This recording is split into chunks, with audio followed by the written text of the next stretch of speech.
नमस्ते दोस्तों, treasure channel में आपका स्वागत है। आज इस वीडियो में हम बात करने वाले हैं मिर्जा इंडस्ट्रीज़ के बारे में।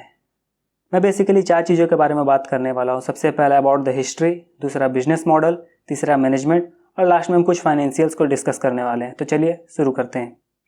अगर कंपनी का हिस्ट्री का बात करें तो ये कंपनी यूपी के एक छोटे से शहर कानपुर में 1989 में स्टार्ट हुआ।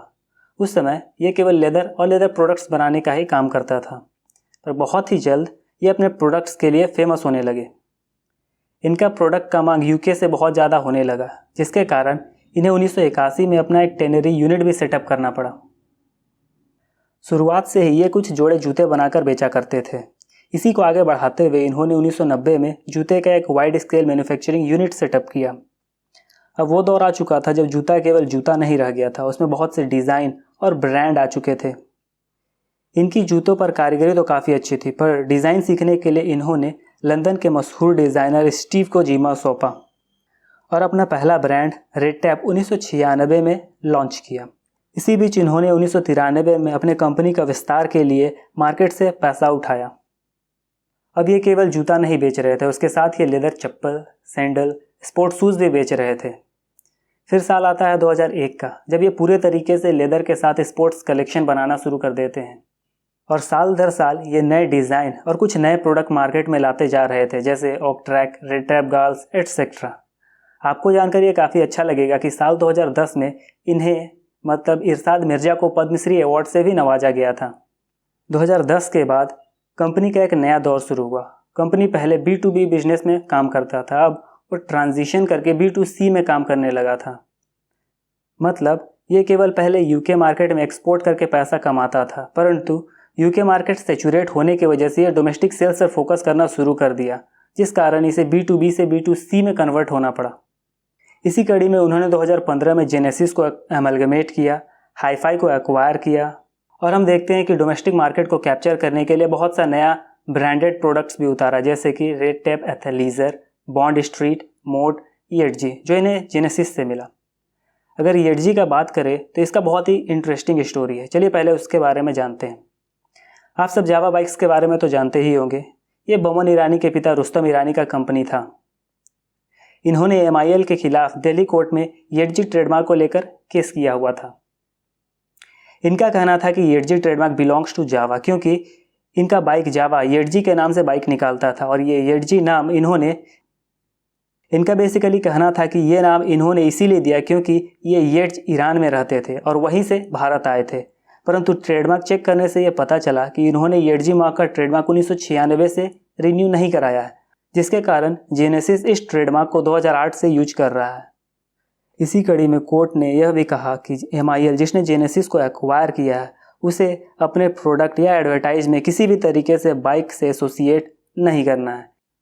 यह था कंपनी का overall transition from Mirza tanneries to Mirza international. अगर एक लाइन में समझे तो कंपनी 1989 में स्टार्ट हुआ by making leather and leather products. फिर इनका प्रोडक्ट का डिमांड यूके में बढ़ने लगा, जिसकी वजह से ये टेनरी यूनिट सेटअप किए। फिर धीरे धीरे ये शू मैन्युफैक्चरिंग में आया 1990s में। उसके बाद ये अपना प्रोडक्ट का डिमांड बढ़ाने के लिए एक ब्रांड निकाले रेड टैप और डिज़ाइनिंग पे भी काम किए। साथ में इन्होंने बहुत सा अदर प्रोडक्ट्स भी लॉन्च किया, जैसे सैंडल, चप्पल, शूज़, स्पोर्ट्स शूज़ और बहुत सा ब्रांड जैसे कि ऑक्ट्रैक, रेड गर्ल्स। और बाद में ये ट्रांजिशन कर गए फ्रॉम B2B से B2C में, और यहाँ पे इन्होंने और ज़्यादा प्रोडक्ट निकाला, जैसे कि red tap athleisure, bond street, mode, EHG। ये था ओवरऑल कंपनी का हिस्ट्री। अब हम बात करते हैं कंपनी के बिजनेस मॉडल के बारे में। सबसे पहले चेक करते हैं रेवेन्यू का। इनका जो मेजर रेवेन्यू आता है वो इंडिया से आता है 58%, फिर आता है यूके से 28%, USA से आता है 7% और बाकी रेस्ट ऑफ द वर्ल्ड से आता है लगभग 7%। तो जो ये एक्सपोर्ट मार्केट है जिससे ये 42% रेवेन्यू जनरेट करते हैं, वो बेसिकली होता है अनब्रांडेड फुटवेयर से और बहुत ही स्मॉल परसेंटेज होता है रेड टैप से। अब बात करते हैं इंडिया में सेल्स का। इनका ब्रांडेड सेगमेंट का जो सेल्स है वो मोस्टली इंडिया में ही होता है, और अगर इनका ब्रांडेड प्रोडक्ट का बात करें तो वो है red tap, bond street, mode, athleisure. India में और जो रेवेन्यू जनरेट करता है वो है अपैरल्स एंड एसेसरीज, और कुछ रेवेन्यू लेदर से भी जनरेट होता है कंपनी को। अगर रॉ मटेरियल का बात करें तो कंपनी 6.4 मिलियन शूज़ खुद बनाता है और बाकी आउटसोर्स करता है from ASEAN countries and Bangladesh. अगर अपैरल का बात करें तो ये फुल्ली आउटसोर्स करता है उसे, और अगर लेदर का बात करें तो टाइम टू टाइम देखा जाता है कि लेदर जो मैन्युफैक्चरिंग टेनरी यूनिट है वो बंद हो जाता है किसी रीज़न से, गवर्नमेंट पॉलिसी से या कुछ और रीज़न से, तो ये इनको हमेशा अपने डिमांड पूरा करने के लिए इसे भी आउटसोर्स करना पड़ता है। तो ये अगर रॉ मटेरियल का बात करें तो हमेशा दूसरे पे डिपेंडेंट रहते हैं। रॉ मटेरियल आने के बाद ये पहले इसे डायरेक्ट एक्सपोर्ट कर दिया करते थे, पर अब ये खुद अपना स्टोर में इसे बेच रहे हैं। मतलब पहले ये B2B बिजनेस में काम करते थे और अब ये B2C में काम कर रहे हैं। B2C कहने का बेसिक मतलब ये है कि ये कंज्यूमर को डायरेक्ट अपना प्रोडक्ट बेच रहे हैं। पहले ये किसी दूसरे कंपनी को प्रोडक्ट देते थे, वो उसे बेच देता था, पर अब मिर्जा खुद जो अपना प्रोडक्ट है उसको कंज्यूमर को डायरेक्ट दे रहा है। इससे होगा ये कि इनका जो एक्सपोजर है उससे कंज्यूमर से ज़्यादा होगा। इससे इनका प्रोडक्ट का ब्रांड वैल्यू और जो प्रोडक्ट का मार्जिन है वो बढ़ सकता है इन फ्यूचर। अगर बेचने का तरीका का बात करें तो कंपनी अपना ही स्टोर खोल के मोस्टली प्रोडक्ट को बेच रहा है, और मैनेजमेंट का कहना है कि ये बहुत जल्द फ्रेंचाइजी मॉडल को भी ट्राई करने वाला है।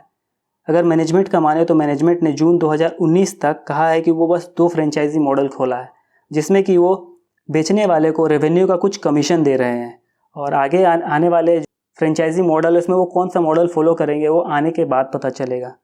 2016 से 19 के बीच जब कंपनी रैपिड एक्सपेंशन में था तो एक्सपेक्टेशन से ज़्यादा इन्वेंट्री खरीद लिया था, जिसके वजह से इन्वेंट्री बहुत ज़्यादा बढ़ गया था। और कंपनी का ये पॉलिसी है कि वो 1 साल से ज़्यादा इन्वेंट्री होल्ड नहीं करता है, इसीलिए हैवी डिस्काउंटिंग के साथ बेच दिया।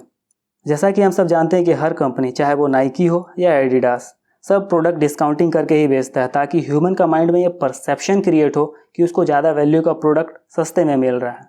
इसीलिए आप देखेंगे कि इन्वेंट्री काफ़ी हाई था पिछले कुछ सालों में।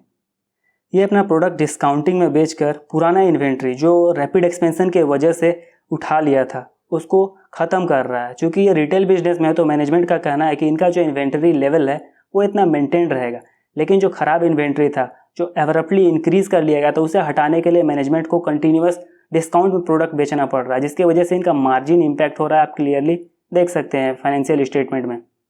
अगर डिस्काउंटिंग का बात करें तो इससे इनको 2 फ़ायदा हो रहा है। सबसे पहला तो ये नया मार्केट को कैप्चर कर पा रहे हैं, और दूसरा कि इन्वेंट्री ये तुरंत बेच दे रहे हैं, जिसकी वजह से इन्वेंट्री इसका पाइल नहीं कर रहा है, पाइलिंग अप नहीं हो रहा है इन्वेंट्री का। तो ये 2 काफ़ी अच्छा पॉइंट है। भले मार्जिन इम्पैक्ट हो रहा है कंपनी का, ये थोड़ा सा खराब पॉइंट है। अगर एडवर्टाइजिंग का बात करें तो कंपनी एग्रेसिवली एडवर्टाइजिंग में खर्चा कर रहा है, और अगर डिज़ाइनिंग का बात करें तो कंपनी कंटिन्यूसली हर साल नया डिज़ाइन लाता है, प्रोडक्ट नया लाता है, ताकि मार्केट को अच्छे तरीके से सर्व कर सके। यह था कंपनी का ओवरऑल बिजनेस मॉडल। अगर पूरे बिजनेस मॉडल को एक लाइन में समझे तो पहले इसका मेजर रेवेन्यू जनरेट होता था यूके में, अब शिफ्ट होकर ये हो गया है इंडिया। इनका जो रेवेन्यू था एक्सपोर्ट का वो मोस्टली होता है अनब्रांडेड से, और जो मेजर ब्रांडेड से होता है जैसे red tape, bond street, mode या एथलेजर्स, वो इंडिया से जनरेट होता है। शूज़ के साथ अपैरल और लेदर प्रोडक्ट्स भी बेचते हैं, प्रोडक्ट को अपना ही स्टोर से बेचते हैं। अब ये कुछ फ्रेंचाइजी मॉडल भी ट्राई करने वाले हैं। इनका लास्ट कुछ सालों में इन्वेंट्री बहुत हाई हो गया था because of their expectation that they are going to expand rapidly. और इनका जो पॉलिसी है इन्वेंट्री पॉलिसी वो 1 साल से कम का है कि 1 साल से पहले इन्वेंट्री को निकाल देना है, और ये डिस्काउंटिंग दे के नया मार्केट को कैप्चर भी करने का कोशिश कर रहे हैं। तो ये तो ओवरऑल बिजनेस मॉडल एक लाइन में। अब हम बात करते हैं मैनेजमेंट का। मैनेजमेंट में मैं सबसे पहले चेक करता हूँ शेयर होल्डिंग पैटर्न। अगर आप इनका शेयर होल्डिंग पैटर्न देखें तो ये अप्रॉक्सीमेटली 70% के आसपास ही घूमते रहते हैं लगभग। लास्ट ईयर इन्होंने अपना जो शेयर होल्डिंग पैटर्न है उसको 70% से घटा कर 67% कर लिया है, जो कि ठीक ठाक ही है। 70% के आसपास ही घूम रहा है, तो मुझे कुछ खास दिक्कत नहीं है 70% के आसपास रहने से। अब हम चेक करते हैं रेम्यूनरेशन। अगर कंपनी का रेम्यूनरेशन का बात करें तो ये बहुत ज़्यादा हाई है। पहले ये 10% अपने आप को सैलरी देते थे, जबकि अभी ये प्रॉफिट आफ्टर टैक्स का 36% के आसपास हो गया, जो कि बहुत ज़्यादा हाई लगता है मुझे एज़ कम्पेयर टू कोई अदर कंपनी का बात करें तो। अब हम बात करते हैं कंपनी का केसेस या स्कैम का। जैसा कि मैंने पहले बताया कि येडजी के साथ उनका केसेस चल रहा था ट्रेडमार्क को लेके, वही मुझे खास इंपॉर्टेंट केस लगा, इसीलिए मैंने उसे पहले बता दिया। और अगर कोई और केस का बात करें तो और कोई खास सिग्निफिकेंट केस है नहीं, इसीलिए मैं कुछ खास डिस्कस करने नहीं वाला केस को लेके। अगर लाइफस्टाइल या माइंडसेट का बात करें तो लाइफस्टाइल के बारे में कुछ खास सोशल नेटवर्किंग में पता नहीं चला, और माइंडसेट का बात करें तो ये बहुत ज़्यादा लेवरेज लेके काम करना पसंद करते हैं, जो मुझे खास पसंद नहीं है कंपनी के बारे में। अगर सक्सेशन प्लान का बात करें तो मैनेजमेंट का सक्सेशन प्लान काफ़ी इफेक्टिव है, लेकिन मुझे ये दिक्कत लगता है कि ये फैमिली ओन्ड बिजनेस है, जिसकी वजह से फैमिली डिस्प्यूट होने की वजह से इनका जो बिजनेस वो कोलैप्स कर सकता है। तो मुझे यहाँ पे डाउट लगता है, जबकि ये कंपनी को बहुत अच्छे तरीके से चला रहे हैं, लेकिन कहीं ना कहीं डाउट एक रहता है कि फैमिली बिजनेस में बहुत बड़े बड़े कंपनी भी डूब चुके हैं, तो एक डाउट हमेशा दिमाग में ही रहता है। सबसे इम्पोर्टेंट पॉइंट जो मैनेजमेंट में देखने का वो है रिलेटेड पार्टी ट्रांजेक्शन। अब हम बात करते हैं रिलेटेड पार्टी ट्रांजेक्शन का। अगर इनका रिलेटेड पार्टी ट्रांजेक्शन को देखें तो काफ़ी हाई है, जो मुझे कुछ खास पसंद तो नहीं आता, लेकिन फिर भी अगर आप क्लियरली चेक कीजिएगा तो आपको पता चलेगा कि मैनेजमेंट ने कॉन्फ्रेंस कॉल में इसका प्रॉपर एक्सप्लेनेशन भी दे दिया है कि वो ऐसा क्यों है। ये था ओवरऑल मैनेजमेंट के बारे में। अब हम डिस्कस करते हैं कुछ फाइनेंशियल्स। फाइनेंशियल्स में मैं सबसे पहले चेक करता हूँ कि क्या कंपनी आने वाले 5 से 6 सालों में बैंकरप्ट हो जाएगा। अगर प्रोडक्ट का बात करें तो प्रोडक्ट मार्केट से ऑब्सोलीट होने नहीं वाला। इनका एक ब्रांड वैल्यू है जो मार्केट में क्रिएट हो चुका है, तो वो मार्केट से हटने नहीं वाला। अब बात करते हैं डेट का, कि क्या डेट की वजह से कंपनी ऑब्सोलीट हो जाएगा मार्केट से। तो डेट काफ़ी हाई मुझे लगता है, और अगर बिल ऑफ डिस्काउंटिंग के साथ जोड़ के देखा जाए तो इनका जो डेट लेवल है वो काफ़ी हाई लगेगा आपको भी। तो कहने का ये मतलब नहीं है कि कंपनी बहुत ज़्यादा डेट लिया हुआ है। कहने का मतलब है कि बिल ऑफ डिस्काउंटिंग की वजह से जो company line of credit use कर रहा है वो मुझे उतना कुछ खास पसंद नहीं आया कंपनी में। और दूसरा जो रिलेटेड पार्टी ट्रांजेक्शन है वो भी मुझे कुछ खास पसंद नहीं आया, क्योंकि कंपनी मिर्जा यूके को बहुत सारा प्रोडक्ट बेचता है और कहीं वो डिफ़ॉल्ट कर गया, एक ही कंपनी बस अगर डिफ़ॉल्ट कर गया गलती से, तो बहुत ज़्यादा इम्पैक्ट कर सकता है मिर्जा इंडस्ट्रीज़ को, जिसके वजह से मुझे कुछ खास यहाँ पे समझ नहीं आ रहा है कि 5 से 6 साल में तो कंपनी बैंकरप्ट नहीं होने वाला, लेकिन 2-3 कंडीशन है जो कि क्लियर नहीं हो पाया है अभी तक। जैसा कि मैंने बताया, डेट काफ़ी हाई है because of bill of discount. Mirza UK अगर पेमेंट डिफ़ॉल्ट करता है तो क्या होगा, ये सब पॉइंट थोड़ा सा कन्फ्यूजिंग है।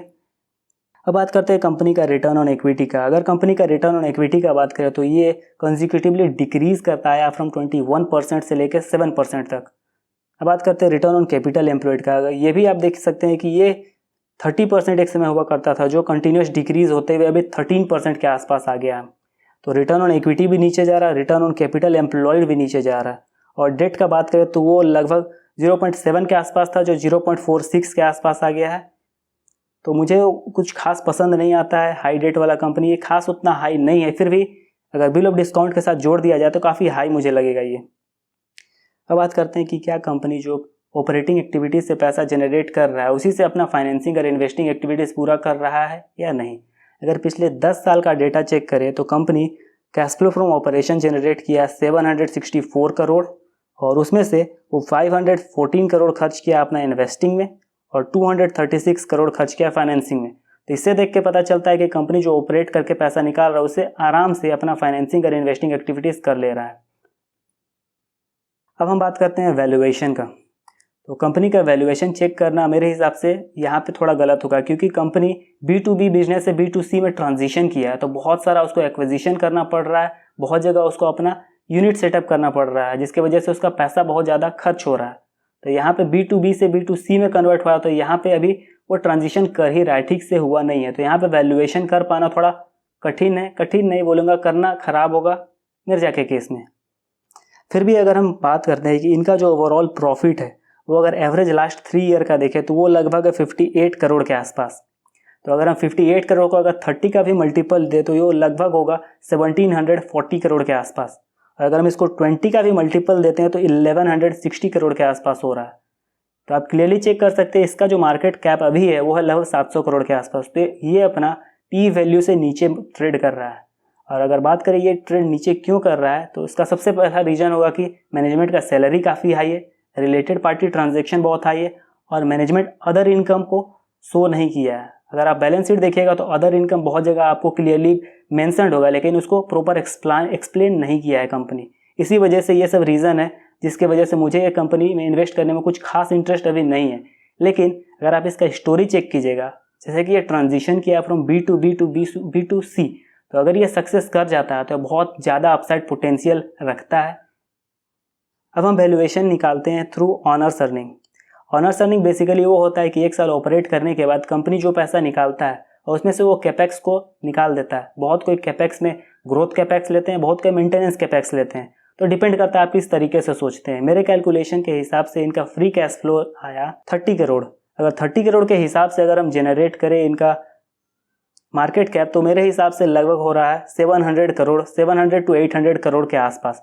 तो आप क्लियरली देख सकते हैं कि फ्री कैश फ्लो के हिसाब से वही रेंज पे कंपनी ट्रेड कर रहा है जिस रेंज पे उसका फ्री कैश फ्लो के थ्रू मार्केट कैप निकला है। तो ये था कंपनी का ओवरऑल फाइनेंशियल स्टेटमेंट के बारे में। मैं आशा करता हूँ कि मैंने कंपनी के बारे में आपको सब कुछ बता दिया होगा। अगर आपको इसके बारे में और कुछ पढ़ना है तो मैं चाहूँगा कि आप रिसर्च बाइट साइट्स है उसमें जाए और उसमें आपको बहुत सा डेटा मिल जाएगा कंपनी के बारे में, उनका एनुअल रिपोर्ट, उनका कॉन्फ्रेंस कॉल और भी बहुत सारा चीज़ आप जाकर चेक कर लीजिए। आपको उसमें बहुत सा अदर इनसाइट भी मिलेगा अगर आप पढ़ते हैं तो। अगर आपको ये वीडियो अच्छा लगा तो मैं चाहूँगा कि आप इसे लाइक कर दें, और अगर आपको ऐसे ही वीडियोज़ देखना है तो मैं चाहूँगा कि आप इस चैनल को सब्सक्राइब जरूर करें। और मेरे वीडियो में आखिर तक बने रहने के लिए धन्यवाद दोस्तों।